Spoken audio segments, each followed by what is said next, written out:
All right, thanks everyone for joining today. I'm Hannah Marlowe, and I'm going to be joined today with Brian Landry. Brian Landry is a senior consultant with AWS, and I'm a principal data science lead. We both work in AWS professional services. For those of you who are not familiar, professional services is an organization at AWS where we go in and we work hands on keyboard with customers to help build cool stuff and solve problems. Today, I'm going to be talking to you about a solution that we've been developing called the Ground Station Elevator. What that solution is and what we'll kind of walk through today is basically an automated pipeline for taking satellite feeds through services like our AWS Ground Station service that I'll talk to, taking those feeds, running machine learning models against them, and then taking the resulting data and automatically transferring those into restricted regions. So here's an agenda of how we're going to walk through the talk today. We're going to start with an overview. In addition to the ground station service, we'll also talk about other ways to get access to data, particularly data to train machine learning models with. So we'll talk through some examples through the Registry of Open Data on AWS. We'll then kind of walk through and give you an overview of kind of the data and machine learning ecosystem on AWS and some of the tools and services available to help derive insights from your data and do things like build models. We'll then walk through a couple use cases. One, leveraging open data for atmospheric carbon monoxide, and we'll show you how to take time series data and build a forecasting model with it. And then we'll walk through an example of object detection using overhead satellite imagery, specifically for detecting planes. Then Brian's going to come up and kind of show you how to put all of those different pieces together into a fully automated end-to-end pipeline that I described earlier. All right, so getting access to really large data is difficult, and often it's the most expensive part of working with large data, so really that acquisition.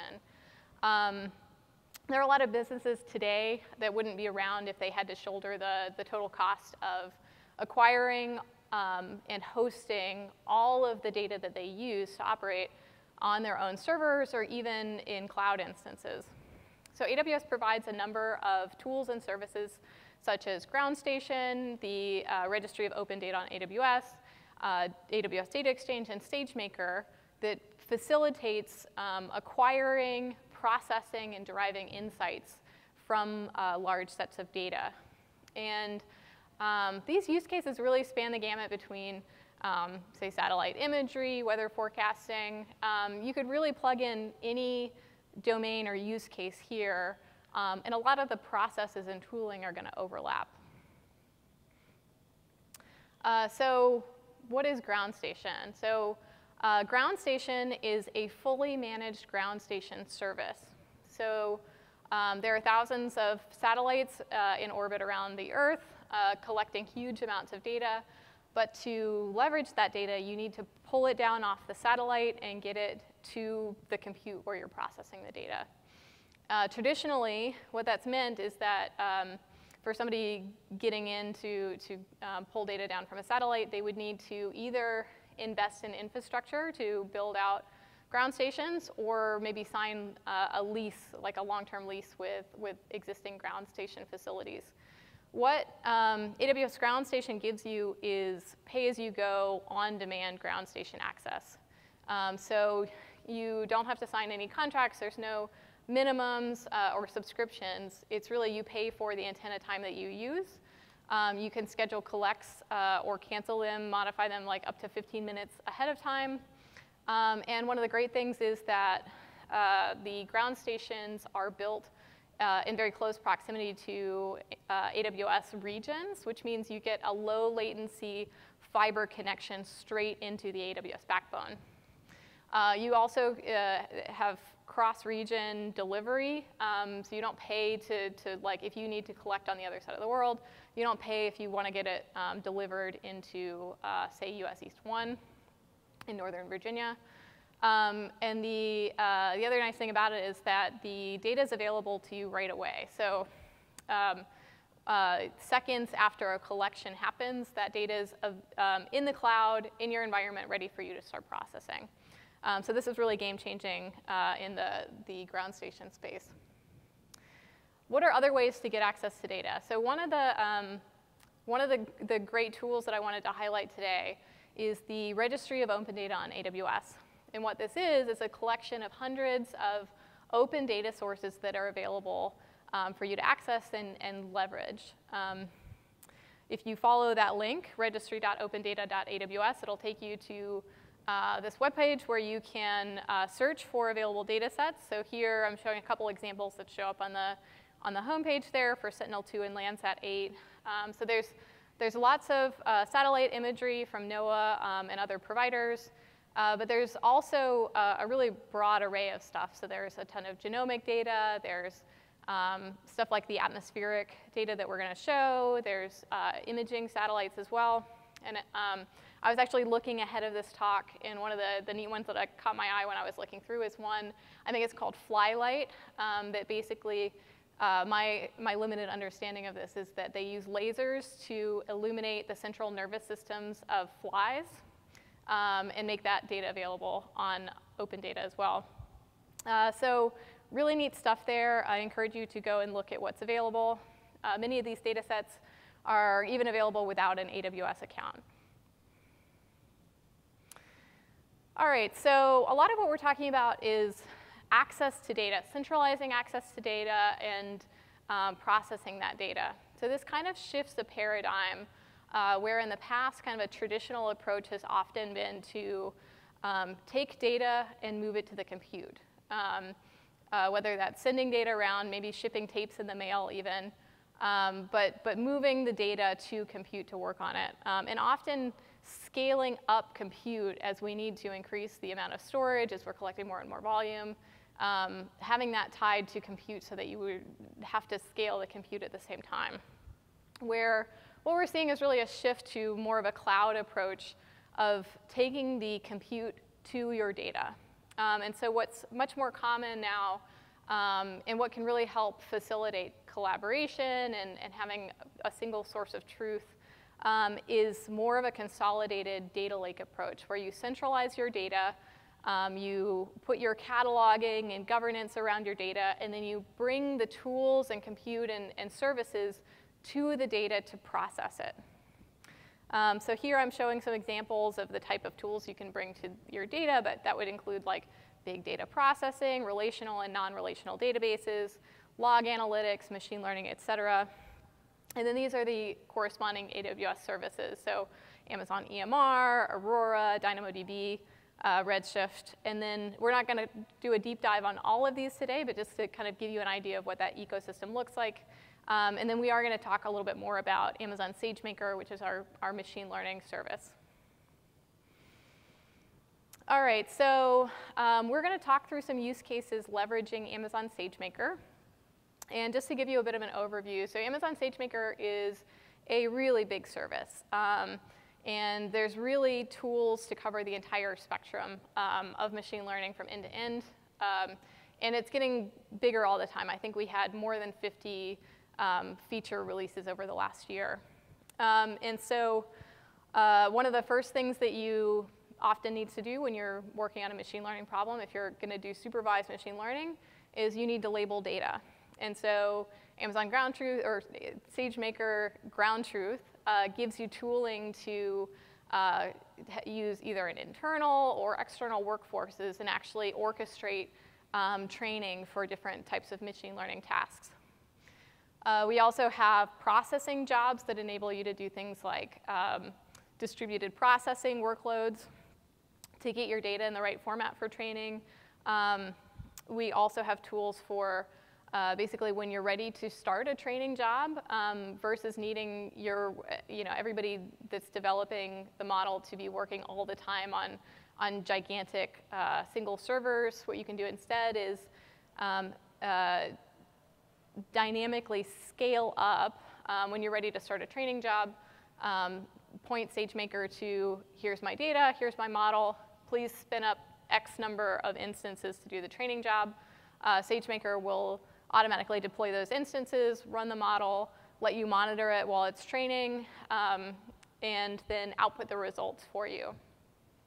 Once you have a trained model, and by the way, you can also leverage our hyperparameter optimization jobs to do all the hyperparameter fine-tuning and things like that. Once you have a model that you're happy with, SageMaker also offers you one-click deployment.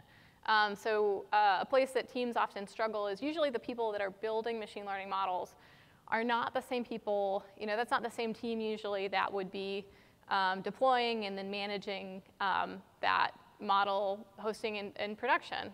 So SageMaker gives you one-click deploy options to take a trained model, and that could be trained by SageMaker, or you can import a model that was trained elsewhere. And you can take that model and deploy it onto a hosted SageMaker endpoint and make API calls to it in production. And SageMaker manages making it highly available, as well as auto-scaling, and things like support for A/B testing, and tooling like Model Monitor to monitor how well that model's doing in production if you have model drift, those kind of things. All right, and then the last point I wanted to bring up is there's also a lot of connectivity for CI/CD workloads. So automating training, automated retraining, deployment, things like that. There are a lot of hooks in SageMaker through SageMaker pipelines, direct integration with step functions, workflows, and Brian will kind of show you some of that later on. But really makes it so that you can have seamless end-to-end processes, as well as that single pane of glass view that comes from the SageMaker Studio interactive development environment. All right, so that's SageMaker in a nutshell. Let's talk through a couple use cases. So we're going to give you 2 examples of leveraging open data from the Registry of Open Data on AWS and SageMaker to build models. So the first use case we're going to look at is for forecasting of atmospheric carbon monoxide levels. So carbon monoxide is a really important to the chemistry in the atmosphere. And the Meteorological Environmental Earth Observation Group hosts a collection of Sentinel-5 precursor satellite data. So that's the satellite in the right-hand side there, and then you can see what kind of an orbit looks like around the Earth. The data's been collecting about 14 orbits every day since 2018. And AWS customers can access 75 tebibytes of publicly available data. And so the satellite collects data about ozone. It's got a spectrometer that senses ozone, aerosols, carbon monoxide, and other things at a 7 by 7 kilometer resolution. So how does it work to build a model from this? So basically, the steps are, so we use SageMaker to train a time series forecasting model to predict seasonal and annual trends in carbon monoxide. And so basically, the steps are to pull the relevant data products from the Registry of Open Data, extract the CO levels from the geotiffs there, a little bit of data cleaning and processing. One of the things about machine learning workflows in general is usually most of the time goes into getting the data, cleaning the data, prepping it for modeling, and then iterative model runs. So a little bit of augmentation needed here, mostly just to fill in some missing values. So we did a cubic spline interpolation approach to fill in any missing values there. And then we trained a forecasting model using a deep AR algorithm. And then we used that to forecast future carbon monoxide levels and also identify outlier events. So here's just kind of a walkthrough of some of those steps. So this is an example of one-time timestamp geotiff raster data that we're going to pull. So this has the carbon monoxide totals for that timestamp. And if we plot that out, here I'm showing you latitude on the y-axis and longitude on the x-axis. And what you see, that kind of yellow strip, that is one orbit of the spacecraft. And so you can see it's kind of going around the Earth that way. And those are the yellow is the carbon monoxide levels. And so what we're going to do is to build our time series data is we're going to zero in on specific locations, and then we're going to pull this data over time to create our training data set. So this is what that looks like. This is for 4 cities of interest. So one, Las Vegas, DC, New York City, and LA. And this is over time from around maybe end of 2018 shown on the plot. And what you can see is there's kind of these annual, maybe seasonal kind of trends going on.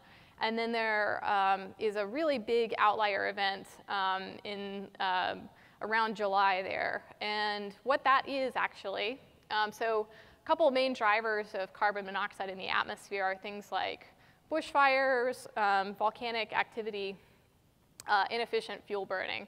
And so what those are, and especially why it's so bad in LA, is actually that's wildfire data is what you're seeing there. So we can take this data and train a forecasting model. So the forecasting model looks at the historic data and then learns how to predict those kind of, that cyclical kind of seasonal trends and makes forecasting predictions. So here's an example of an output of one of these models. So this is a forecast for Las Vegas. And so there's a couple pieces here. One, so the green line is the actual observed data, and the blue line is the median forecast with kind of a 1 to 99% confidence interval drawn around it. And what you can see is that wildfire smoke event was a huge outlier from what was otherwise expected. And so you can also leverage these kind of forecasting models to identify those outliers as well. So you could use this and in other domains and data sets as well. You could leverage, here's what we expected to happen, and whoa, whoa, whoa, this thing is going way out of range of what we predicted.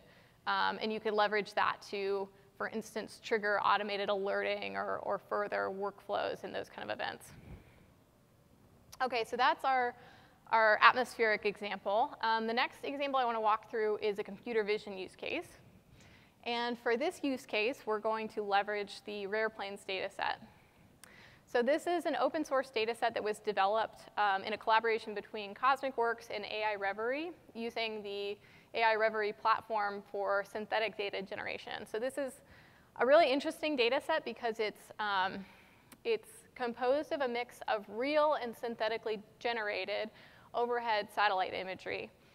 So the real data is coming from Maxar satellites, and then that data includes annotations, which is just drawing the label box around the planes in the image. So I'll probably say labels or annotations a little interchangeably, but that's what I mean there. So those red boxes around planes would be annotations or labels. And so there's a collection of real images there, and then using that platform, they generated a bunch of synthetic satellite images with planes as well. And the idea here is to test the feasibility of leveraging some of that synthetically generated data to aid in computer vision tasks. So this is the largest openly available data set of its kind and leverages very high resolution imagery and is available and hosted on the Registry of Open Data on AWS. One of the great things about this, not only is the data made available, but it's, they've also gone through the work of, a lot of times when you're building models for satellite imagery or you're leveraging satellite imagery in general, the images are really big. And so one of the things that the Rare Plains group has done is they've already what's called tiled, they've made tiles available, which is kind of cutting those really big satellite images into smaller chunks, which can be easier to work with and also can be leveraged a lot easier in most cases for training machine learning models. So they have the full data, the full size data available. They also have that chipped, tiled out kind of images available. And then they've also even made available some model weights of models that they've trained on this data as well. But we're going to show you kind of a use case where we actually took this data and trained our own model. So we used SageMaker again to train a computer vision model that basically looks at satellite imagery, and detects airplanes. So we leveraged the airplanes data, so that was our training data, and we used actually the built-in SageMaker object detection model to train this computer vision model. So the input is going to be a satellite image, and the model looks at that and then returns a bounding box around any airplanes that it sees in that image.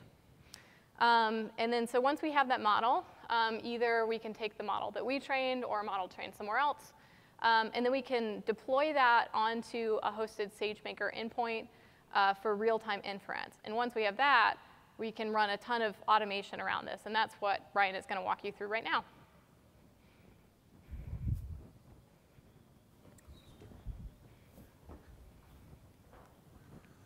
Thanks, Hannah. So Hannah walked us through how we can use the registry of open data on AWS to create these machine learning models to do forecasting and computer vision inference. So now let's talk about how we can use those models as part of an automated pipeline. So as we mentioned, Ground Station is our service that allows you to collect information from satellites in orbit and receive them to ground stations on Earth. So that's what we're illustrating here with that line from the satellite to the ground station service. The ground station service can make that data available to you in S3 for processing. So once we receive the data in S3, it'll come just like the images we saw in airplanes. You can see here we have an overhead image with the plane in it. And then we can invoke these step functions, invoke a step function to invoke machine learning models in parallel. So this is important here that you can invoke multiple models in parallel, and also it doesn't have to be models created by you.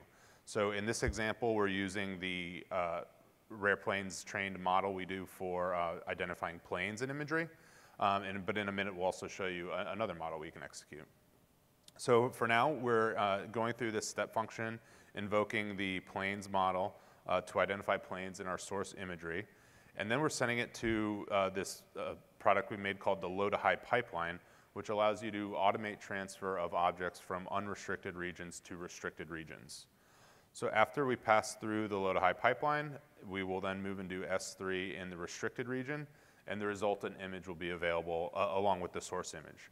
So here you can see from our input image of the overhead imagery of the airplane, we went through our computer vision models, identified the airplane in a bounding box, and it's now available in the restricted region for discovery.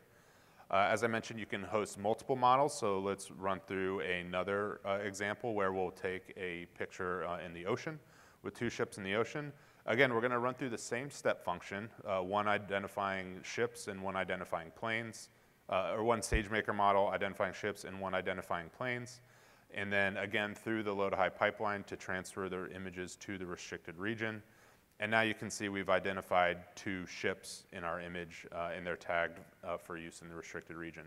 So what's important here is that we showed you how we can make our own model for the planes identification, that computer vision model, using the registry of open data on AWS to help with some of those data challenges Hannah mentioned earlier.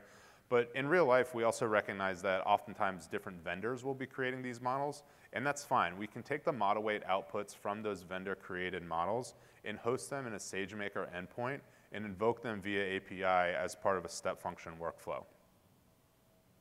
So digging a little deeper into this, when the data comes off the satellite, it typically comes in the form of packet captures, which we can then run packet processing on to create those L0, L1, and L2 products.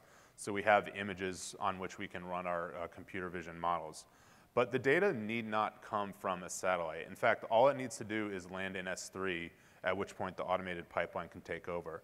So if you find yourself early in the process, maybe your satellite hasn't launched yet, or maybe you're not even using satellite data, you're doing some other type of data that you want to detect objects or do forecasting on, that's fine. S3 is the interface point here, and this is where the registry of open data on AWS can be very useful as well, especially in testing phases where we can just issue copy commands from S3, the buckets hosted the registry of open data on AWS, to the bucket that you use as part of a SageMaker Elevator pipeline. Either way, once the data is received in S3, that'll invoke a Lambda function to invoke the step functions and go through what I just described, eventually making its way to the restricted region for discovery in a data lake. Now, some customers may have data feeds or data that is encrypted and can only be decrypted in the restricted region. And that's perfectly fine. What we can do is modify this pipeline to move the packets using the low-to-high pipeline to the restricted region before we run through that step functions workflow with our SageMaker hosted models. We've intentionally designed this second phase, this detect objects phase, to be able to run in the restricted region, so you can switch phases 2 and 3 to transfer the restricted region before detecting objects. So that's an option available to you if that fits your use case. Either way, like Hannah mentioned, we want to surround the compute around the data.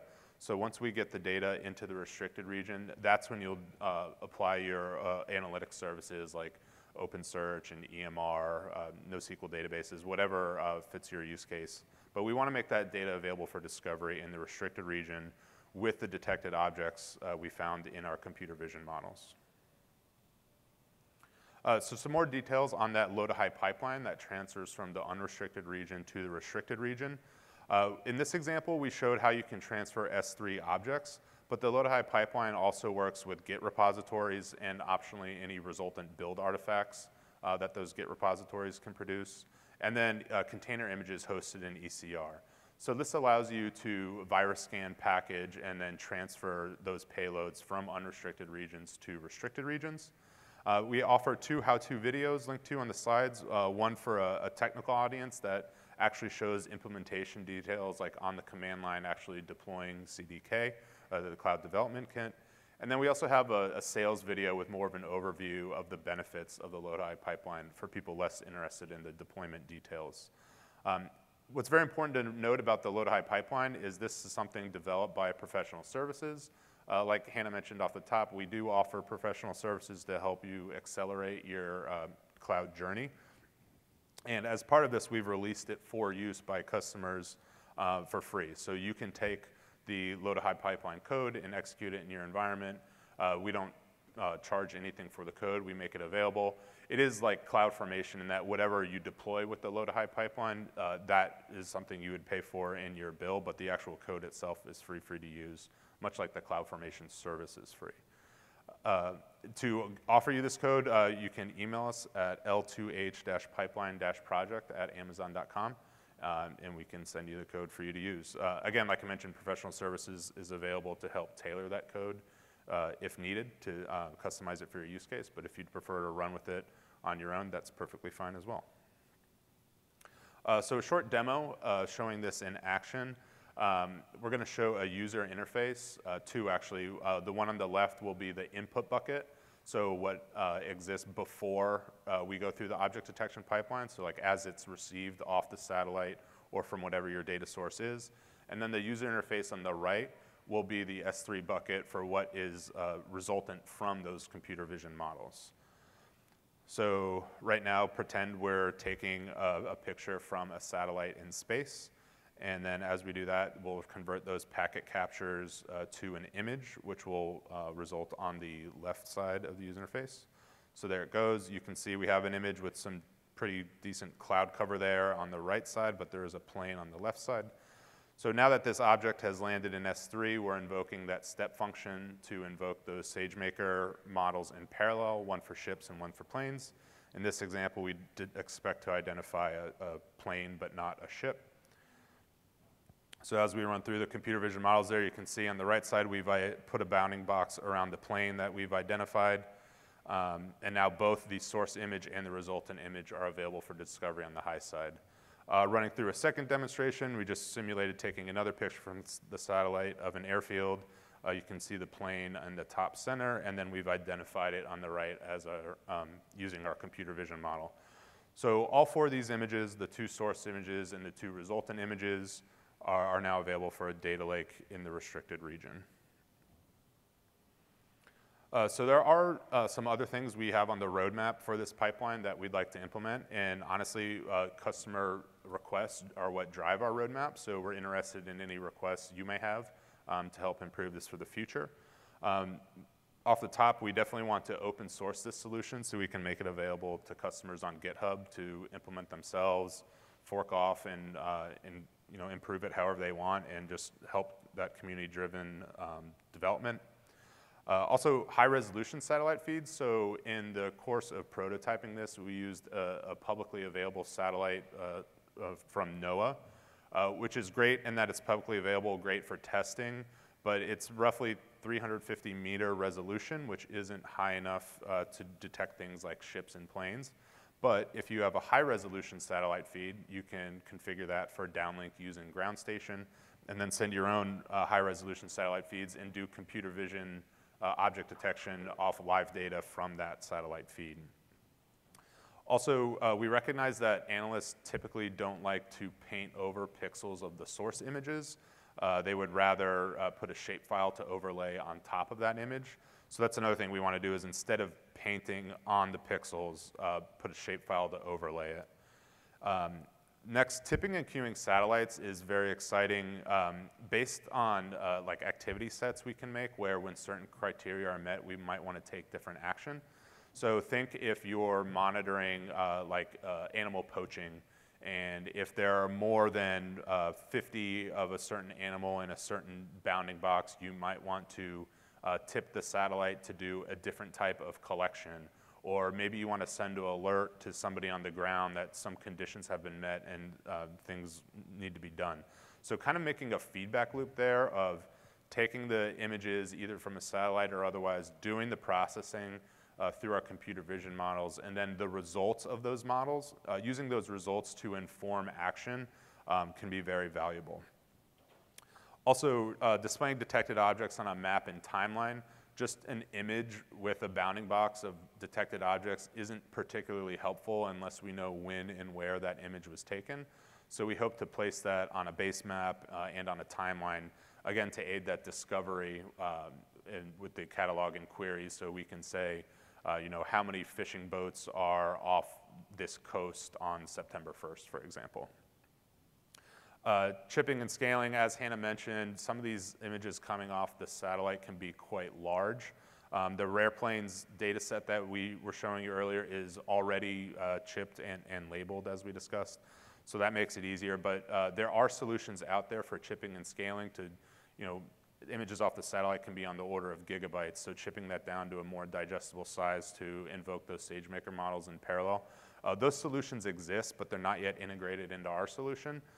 So we want to do that integration so we can, again, take those large satellite images and run them through at scale. Finally, running the models in restricted AWS regions. Like I mentioned, that object detection pipeline has been purposely designed for use either in the unrestricted region or the restricted region. If you have a need to use it in the restricted region, we can just run the low to high pipeline before the object detection models, and then run your object detection in the restricted region. But as I mentioned, these are roadmap items that we've identified, but we'd love to hear any ideas you have, use cases that you have that might be improved by this. So let us know what other features you're requesting, and we can see what we can do with the roadmap. Okay, so for getting started, we don't want to leave you with a blank canvas to have to draw on right away, so we offer some materials to help with that. As I mentioned, professional services on the right is help for more of that hands-on keyboard support of helping you implement the solutions.